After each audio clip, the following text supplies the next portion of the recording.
Si Papa. Sa mga umorder po ng kalan, tapos na po ang inyong mga order. Yung mga nagmamadali dyan, hindi na muna to. At yung mga hindi nagmamadali, gagawin ko pa lang. Pinturahan natin para il kalan kayo dyan mga buting.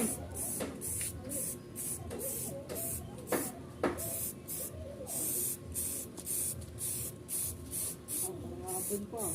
Ito naman.